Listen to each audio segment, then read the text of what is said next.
warahmatullahi wabarakatuh. Perkenalkan, nama saya Dilan Pujanitra dari kelas 12 FL.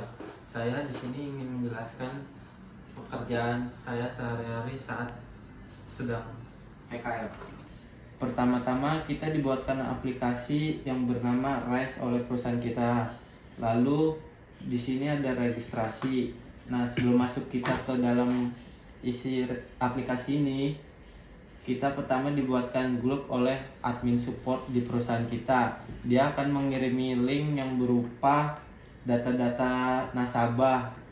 Ya, pokok modelnya semacam seperti ini karena ini sangat dirahasiakan. Di dalam itu banyak ada surat keterangan dokter dan lain-lain, SPAJ dan berbagai macamnya. Nah, lalu di sini kita bisa milih perusahaan yang sesuai yang kita didapatkan. Habis itu tanggal registrasi itu adalah tanggal TAT kita untuk mengerjakan. Jadi admin support itu juga menuliskan tanggal TAT, kapan harus dibikin reportnya, mulai pertama reportnya. Habis itu di sini ada nomor polis. Nah, nomor polis ini didapatkan oleh yang tadi didata yang dikirimkan oleh admin support kita. Lalu ini nomor tertanggung. Nomor tertanggung itu yang diasuransikan oleh si pemegang polis. Jadi si pemegang polis ini adalah yang membelikan polis untuk tertanggung. Nah, ini data-datanya juga didapatkan dari yang link tadi. Terus nama agen juga ada di link yang tadi yang dikirim oleh admin support kita. Di situ ada nama agen, di situ ada SPAJ gitu-gitu. Provinsi ini kita didapatkan juga sama. Nah, ini pasti di situ di dalam di dalam link tersebut pasti ada namanya KTP dan lain-lain. Nah, kita tinggal kita tinggal masukin itu ke sini semua. Dan ini alamat juga sesuai KTP. Tanggal SPAJ. Nah, ini tanggal SPAJ itu kita harus melihat tanggal SPAJ yang ada di link tersebut. Efektif polis juga. Nah, usia polis ini kita harus ngitung sendiri. Jadi misalkan pertama tuh kita masukkan tanggal efektif polis yang tertera di link tersebut. Nah, kita misalkan 2021 1103. Nah, terus misalkan pokoknya ada tanggal meninggal dan tanggal perawatan pertama kali diinapkan. Nah, itu kita harus ngitung. Nah, kita ngitungnya tuh ada disiapkan oleh Excel dari perusahaan kita. Nah, misalkan kita tinggal masukkan aja tuh data-datanya. Nah, terus ntar dia muncul seperti 3 tahun 4 bulan seperti itu. Terus habis itu pekerjaan juga ada di link tersebut. Nah, mata uangnya kita tetap penggunaan rupiah. Cuman kalau misalkan ada yang dari luar negeri, cuman saya belum pernah dapat. Nah, itu bisa pakai ini. Yang lainnya USD, RM. Nah, premi juga didapatkan dari SPAJ yang ada tertera di link tersebut. Uang pertanggungan juga. Nah, jenis klaim tuh banyak.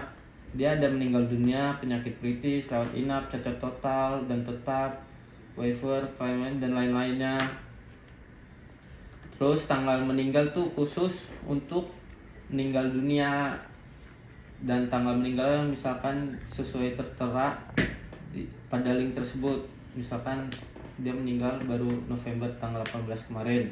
Diagnosa utamanya juga ada di link tersebut. Hipertensi misalkan. Terus tanggal dirawat ini nggak perlu ya kalau buat untuk meninggal, karena ini buat yang jenis klaim kesehatan. Rumah sakit nggak perlu. Terus jumlah klaim juga nggak perlu, itu buat kesehatan. Nah, tempat meninggalnya, misalkan tempat meninggalnya tuh di RSUD Kebayoran Baru. Nah, misalkan seperti ini ya. Ini yang rumah sakit terdata dia meninggal, ada di link tersebut juga. Terus area investigatif Jakarta. Nah, investigator nih tergantung siapa yang kita dapatkan di link di grup tersebut, karena itu yang menentukan juga admin support. Lalu di sini ada tanggal kirim dokumen. Nah, tanggal dikirim dokumen ini tergantung dari asuransinya. Misalkan kalau MSIG dia kan di 14 hari kerja.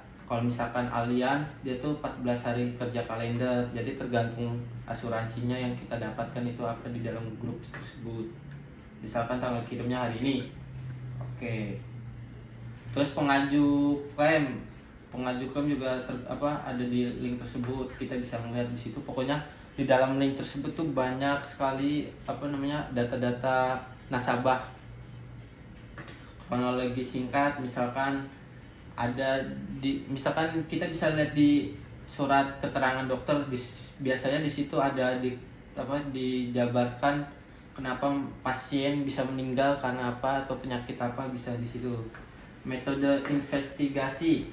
Nah, metode investigasi dan informasi tambahan waktu tuh sudah ada template-nya. Kita sudah mendapatkan template-nya dari perusahaan kita sendiri. Nah, seperti ini. Pokoknya kita tinggal copy sama paste doang. Habis itu ada plan. Nah, plan juga ada di SP aja. Nah, itu tertera ada di Efektor Polis. Nah, itu tertera juga di link tersebut. Tambahan informasi lainnya ya misalkan dia punya asuransi di lainnya atau dimanapun. Nah, itu ada di link tersebut lagi. Jadi admin support ini sangat perlu sekali untuk mengerjakan report ini. Jadi kita butuh data-data tersebut untuk diisi di sini. Di sini ada update investigasi. Nah, ini kita bisa tergantung investigator ngirim tanggal berapa, kita harus samakan dengan tanggal investigator kirim. Jadi misalkan tanggal 13. Ini nggak usah diubah karena ini emang udah template dari sono. Pilih kategori. Nah, dia ini banyak sekali tuh, dia banyak sekali tergantung info case kita yang didapatkan. Misalkan ke pengecekan ahli waris berarti kalau misalkan tertanggungnya sudah meninggal, jadi kan tertanggung tidak bisa diwawancara, ataupun wawancara pemegang polis kita juga bisa. Jadi misalkan kita gini, investigator mendatangi rumah ahli waris yang berada di sekian. Nah, di sini kita harus menggunakan kosakata bahasa yang baku karena asuransi akan menilai bahasa-bahasa tersebut dari bahasa-bahasa kita. Nah, kalau misalkan investigator mendatangi rumah ahli waris yang berada di Radio Dalam Raya nomor 34. Lalu investigator bertemu langsung dengan ahli waris atas nama Suwandi. Nah, habis itu berdasarkan wawancara dengan ini, nah itu di situ kita akan mendapatkan info itu dari investigator. Investigator itu adalah orang yang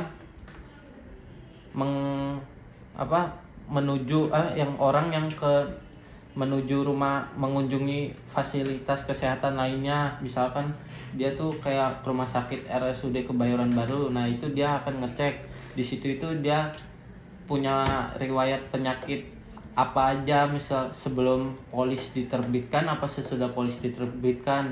Nah, nanti investigator mengajukan APS ke rumah sakit tersebut. Nah, misalkan udah rumah sakit tersebut mengajukan APS, lalu akan dikirimkan oleh investigator. Nah, kita di situ harus memasukkan info-info tersebut semuanya ke dalam sini. Nah, lalu kita juga akan membuat bahasa kata-kata baku sendiri. Gitu. Lalu misalkan sudah seperti tadi, kita simpan. Nah, ya jadilah seperti ini. Misal ini contoh saja ya. Terus kita ADD kesimpulan. Nah, di dalam kesimpulan itu hampir sama kayak tadi, cuman kita lebih ringkas saja.